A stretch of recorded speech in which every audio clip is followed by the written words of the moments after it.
Health news మీకోసం. సంపన్న దేశాలతో పోలిస్తే మధ్య ఆదాయ పేద దేశాల పిల్లల్లో ఎక్కువ మంది పొట్టిగా ఉండడానికి జన్యుపరమైన కారకాలతో పాటు బాహ్యజన్యు మార్పులు కూడా కారణమవుతాయని హైదరాబాద్లోని సెల్యులార్ అండ్ మాలిక్యులర్ బయాలజీ కేంద్రం మరియు సౌతాంప్టన్ విశ్వవిద్యాలయానికి చెందిన పరిశోధకుల అధ్యయనంలో వెల్లడైంది.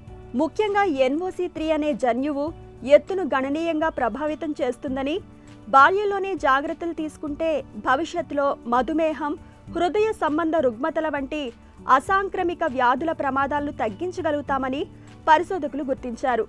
అధ్యయనంలో భాగంగా అభివృద్ధి చెందుతున్న పేద దేశాల్లో పిల్లల్లో ఎత్తు వ్యత్యాసాలపై బహుముఖ కోణాల్లో పరిశోధనలు నిర్వహించారు.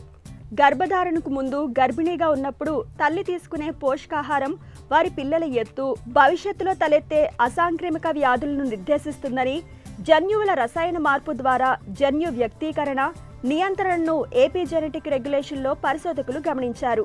సైటోకిన్ సిగ్నలింగ్ 3 NOC2 జన్యువు మానవుల్లో ఎముకల నిర్మాణ, అస్థిపంజర అభివృద్ధిలో కీలకంగా వ్యవహరిస్తుంది.